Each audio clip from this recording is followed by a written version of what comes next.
तो आज मैं जिस फिल्म को एक्सप्लेन करूंगा उसका नाम है इन्विक्टस और ये एक ट्रू स्टोरी पर बेस्ड फिल्म है। इस फिल्म को डायरेक्ट किया है क्लाइंट ईस्टवुड ने और इसके राइटर हैं एंथनी पैकम। फिल्म की स्क्रिप्ट 2008 में आई जॉन कार्लिन की book playing the enemy Nelson Mandela and the game that made a nation से इंस्पायर्ड है। इन्विक्टस एक American south African biographical drama है जो कि 1995 में साउथ अफ्रीका में हुए रग्बी वर्ल्ड कप मैच की कहानी कहती है। कैसे एक स्पोर्ट देश को जोड़ सकता है, कैसे एक स्पोर्ट दुश्मनी को मिटा सकता है। साउथ अफ्रीका में अपार्टाइड यानी कि रंग भेद 1948 में ऑफिशियली शुरू होकर 1990 में खत्म हुआ। साउथ अफ्रीका में इस दौरान व्हाइट और ब्लैक लोगों के लिए अलग अलग कानून थे। काले लोगों का शोषण किया गया था। इसका एक लंबा खूनी इतिहास है। नेल्सन मंडेला ने इसके खिलाफ आंदोलन किया था और इसके लिए उनको 1963 में जिंदगी भर के लिए जेल में डाल दिया गया था। 1980s के दशक में जब साउथ अफ्रीका पर इकोनॉमिक सैंक्शंस लगने लगे थे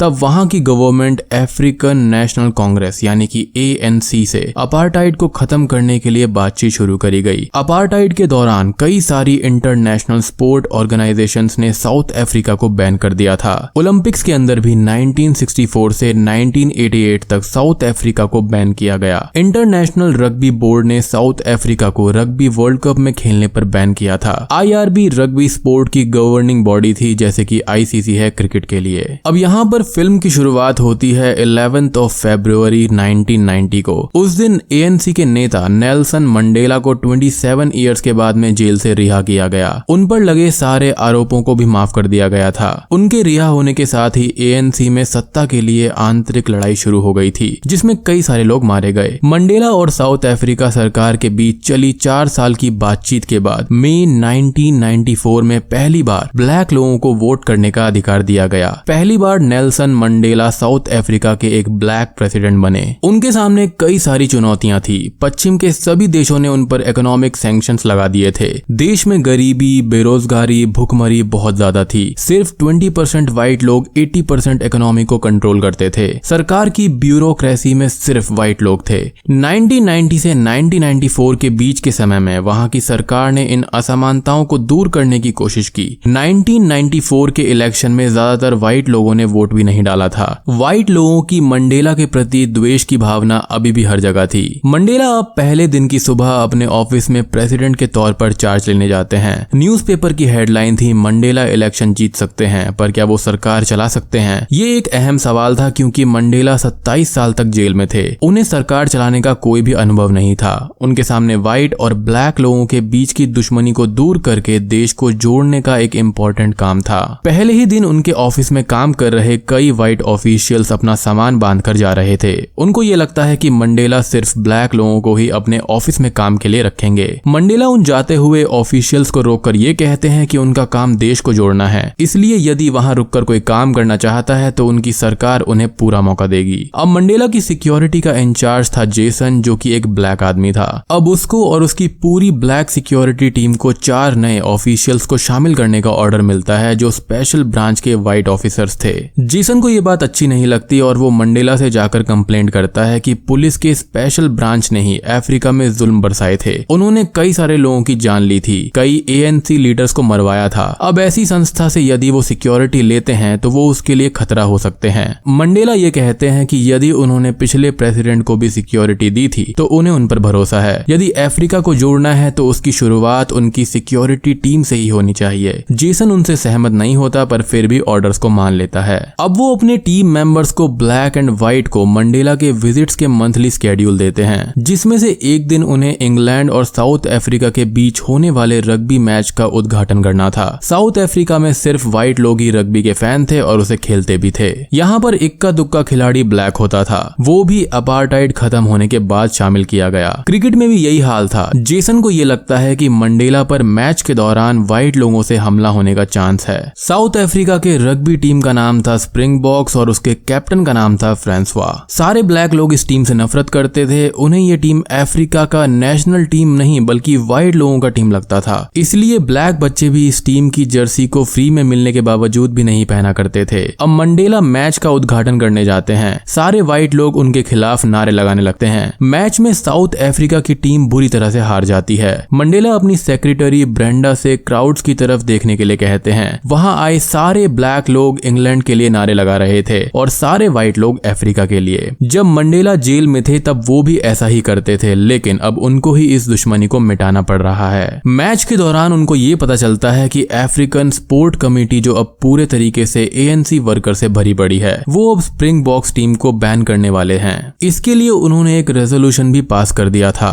अब मंडेला उस कमेटी के मीटिंग में जाकर उन्हें अपना डिसीजन बदलने के लिए कहते हैं। मंडेला का कहना था कि स्प्रिंगबॉक्स टीम व्हाइट लोगों का गौरव का प्रतीक है। यदि वो लोग अपनी दुश्मनी में उसको बैन कर देंगे तो इससे आपसी दुश्मनी और बढ़ जाएगी। मंडेला उन लोगों को आपसी दुश्मनी भुलाकर देश के हित के लिए स्प्रिंगबॉक्स टीम को चालू रखने के लिए मना लेते हैं। अगले साल 1995 में साउथ अफ्रीका में रग्बी वर्ल्ड कप होना था। मंडेला दुनिया को दिखाना चाहते थे कि सारे साउथ अफ्रीकन दुश्मनी भुलाकर आगे बढ़ रहे हैं। इससे देश में इन्वेस्टमेंट आएगी, जॉब मिलेंगी और देश आगे शांति में रहेगा। देश को जोड़ने के लिए स्पोर्ट एक अच्छा साधन था। कुछ कंडीशंस के साथ में ANC वर्कर्स भी मान जाते हैं। अब मंडेला दुनिया भर में घूमकर अफ्रीका में इन्वेस्टमेंट करने के लिए इन्वेस्टर्स को कहते हैं। उस वक्त मंडेला की छवि दूसरे गांधी जी की तरह हो गई थी, क्योंकि उन्होंने भी गांधी जी की प्रिंसिपल्स को फॉलो करते हुए रंग भेद को हराया था। कुछ दिन बाद में स्प्रिंगबॉक्स के कैप्टन फ्रांसवा को मंडेला के ऑफिस से एक फोन कॉल आता है। उसे एक टी पार्टी के लिए इनवाइट किया गया था। फ्रांसवा ने इलेक्शंस में वोट नहीं दिया था, वो एक नॉन पॉलिटिकल स्पोर्ट्समैन था, इसलिए वो मंडेला से मिलने के लिए थोड़ा सा नर्वस था। मंडेला फ्रांसवा से ये कहते हैं कि देश को जोड़ने के लिए उनकी टीम का वर्ल्ड कप में बेहतरीन प्रदर्शन जरूरी है। वो एक विक्टोरियन पोएम इनविक्टस की लाइंस को दोहराकर ये कहते हैं उसे और बाकी टीम मेंबर्स को ना सिर्फ अपनी टीम के लिए बल्कि पूरे साउथ अफ्रीका के लिए खेलना होगा। ये उसकी ड्यूटी है देश के प्रति। मंडेला ये चाहते थे कि रग्बी टीम कड़ी मेहनत करे और किसी भी हालत में वर्ल्ड कप को जीतने की कोशिश करे। फ्रांसवा भी मंडेला को यकीन दिलाता है कि वो अपनी तरफ से पूरी कोशिश करेगा। अब उन दोनों की फोटो न्यूज़पेपर में भी छप जाती है। ANC में कई सारे उग्र ब्लैक राष्ट्रवादी भी थे जो मंडेला के विचारों से सहमत नहीं थे। मंडेला और उसकी फैमिली अलग अलग रहते थे, उनका डिवोर्स हो चुका था। वो जेल जाने के बाद में उनकी वाइफ विनी मंडेला ने ANC और अपने परिवार को संभाला था। उन्होंने भी व्हाइट पुलिस ऑफिसर्स की क्रूरता को झेला था। वो भी मंडेला की पॉलिसी से सहमत नहीं थी। मंडेला की बेटी उनको स्प्रिंगबॉक्स से दूर रहने के लिए कहती है। वो भी ANC के उन उग्र ब्लैक राष्ट्रवादी में से एक थी। अब ANC के कंडीशंस के मुताबिक स्प्रिंगबॉक्स के टीम को PR कैंपेन के तहत देश भर में घूमकर ब्लैक बच्चों को रग्बी सिखाना होगा। स्प्रिंगबॉक्स के कई खिलाड़ियों का मानना था कि ये एक स्पोर्ट 50 साल की दुश्मनी को नहीं मिटा सकता। इन व्हाइट लोगों ने कभी भी अपनी जिंदगी में ब्लैक बच्चों को या फिर ब्लैक लोगों की गरीबी को नहीं देखा था। ब्लैक बच्चे सिर्फ और सिर्फ ब्लैक प्लेयर चेस्टर के साथ खेलने में ज्यादा इंटरेस्टेड थे। धीरे धीरे ये सभी प्लेयर्स इन बच्चों के करीब आने लगते हैं। इनकी ब्लैक बच्चों को ट्रेनिंग देने की वीडियो को टीवी पर चलाया जाता है। ब्लैक लोग भी अब इन प्लेयर्स की ऑनेस्ट कोशिश को देखकर धीरे धीरे उनको सपोर्ट करने लगते हैं। कुछ महीने के बाद 1995 में रग्बी वर्ल्ड कप शुरू होता है। वर्ल्ड कप में 16 टीम्स थीं, 4 के ग्रुप्स में। चारों में से एक एक टीम सेमीफाइनल में जाने वाली थी और उनमें से जीतने वाली टीम फाइनल की तरफ। अब फ्रांसवा सभी प्लेयर्स को अफ्रीका का नया नेशनल एंथम, जो कि पहले ANC का था, उसे प्रैक्टिस करने के लिए देता है। वो अफ्रीकाना लैंग्वेज में था, ना कि इंग्लिश में। कुछ प्लेयर्स इस चीज के लिए डायरेक्टली मना कर देते हैं। कुछ लोग उसे प्रोनाउंस नहीं कर पाते और कुछ को उसका मतलब ही समझ नहीं आता। फ्रांसवा ये कहता है कि वो गाना ऑप्शनल है और उसका मतलब है God bless Africa. World cup में उनका पहला मैच आर्च राइवल ऑस्ट्रेलिया से था। मंडेला भी अब मैच से पहले सभी खिलाड़ियों से मिलकर उन्हें शुभकामनाएं देते हैं। मैच को देखने के लिए कुछ ब्लैक सपोर्टर्स भी आए थे। मैच में साउथ अफ्रीका की टीम जोरों शोरों से लड़ती है और ऑस्ट्रेलिया को हरा देती है, जिसके चलते सभी प्लेयर्स, मंडेला, उनकी security team, black and white supporters बहुत ही ज्यादा जश्न मनाने लगते हैं। अगले मैच से पहले फ्रांसवा अपने सभी टीम मेंबर्स को लेकर रॉबिन आइलैंड की तरफ जाता है, जहां पर वो जेल था जिसमें मंडेला ने 18 साल बिताए थे। उस जगह को अब एक म्यूजियम के तौर पर डेवलप कर दिया गया था। सभी लोगों को ये देखकर हैरानी होती है कि कैसे मंडेला ने अपनी जिंदगी के 18 साल एक 4 फुट के छोटे से रूम में बिता दिए। फिर भी उनके मन में कोई शिकायत नहीं है और बाकी के 9 साल मंडेला जी ने अलग जेल में बिताए थे। एक दिन सुबह की वॉकिंग में मंडेला गिर जाते हैं। डॉक्टर उन्हें स्ट्रिक्टली आराम करने के लिए बोल देते हैं। स्प्रिंगबॉक्स की टीम अब लगातार 2 मैच जीतकर सेमीफाइनल में पहुंच जाती है। अब पूरे अफ्रीका में रग्बी का जोश बढ़ने लगा था। सारे के सारे ब्लैक लोग भी पूरे जोश से अपनी टीम को सपोर्ट करने लगे थे। सेमीफाइनल में साउथ अफ्रीका का मुकाबला फ्रांस की टीम के साथ में था। बारिश में भी खेल पूरे जोरों शोरों से चलता है और आखिरकार साउथ अफ्रीका जीत जाती है।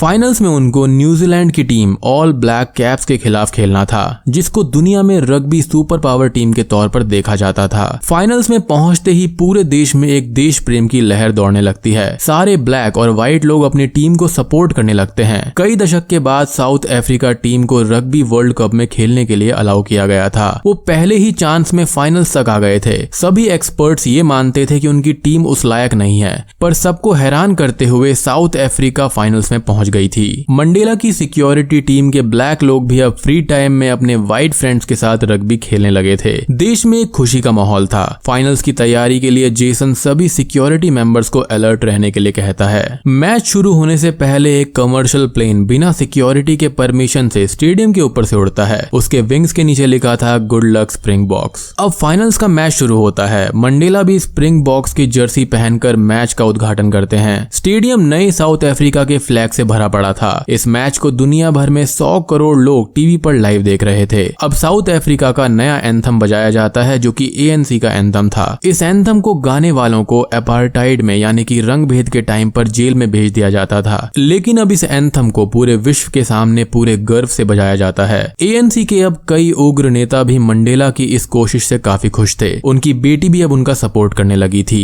स्टेडियम में बैठे सारे के सारे लोग, प्लेयर्स, आम जनता, ऑफिशियल, सारे लोग नेशनल एंथम गाते हैं। व्हाइट प्लेयर्स भी अब ये गाना सीख चुके थे। देश में कर्फ्यू जैसा माहौल हो गया था और सभी लोग अपने टीवी और रेडियो के सामने बैठे थे। मैच की शुरुआत ब्लैक कैप्स के डांस के साथ में होती है। मैच शानदार तरीके से चलता है और अंत में साउथ अफ्रीका स्प्रिंगबॉक्स टीम 15-12 से वर्ल्ड कप जीत जाती है। सभी लोग देश भर में सेलिब्रेट करने लगते हैं और फ्रांसवा जीत का श्रेय मंडेला को, प्लेयर्स को और पूरे 43 मिलियन साउथ अफ्रीकन्स को देता है। मंडेला और फ्रांसवा की उम्मीद सच हो जाती है। एक स्पोर्ट ने देश की आपसी दुश्मनी को खत्म कर दिया था और बूम, फिल्म साउथ अफ्रीकन्स के जश्न के साथ में खत्म हो जाती है। तो दोस्तों, ये थी इन्विक्टस फिल्म की कहानी और इस फिल्म से जुड़े कुछ इंटरेस्टिंग कंट्रोवर्सीज मैं आपको बताता हूँ। न्यूजीलैंड टीम के कई इंपॉर्टेंट प्लेयर्स मैच से पहले डायरिया और वॉमिटिंग से बीमार हो गए थे। उनका ये मानना था कि उनकी टीम को जानबूझकर खाने में कुछ मिलाकर दिया गया है, जिससे उनको फूड पॉइजनिंग हो गई थी और इस हिस्ट्री को बनाने के लिए ऐसा किया गया। न्यूजीलैंड टीम की सिक्योरिटी इंचार्ज का ये मानना था कि साउथ अफ्रीकन बैटिंग रैकेट इसके पीछे हो सकता है। 90s के समय में मैच फिक्सिंग एक बड़ा स्कैंडल था।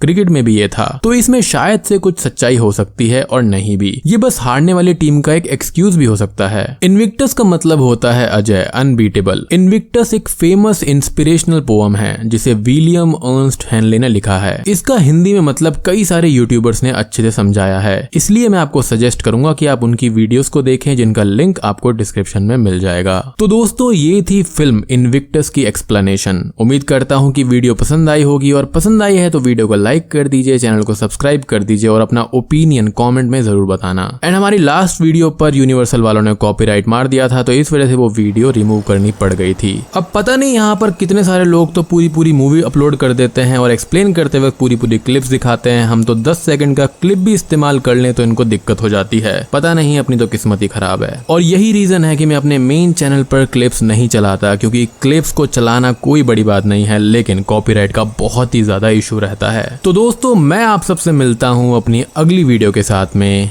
तब तक के लिए गुड बाय।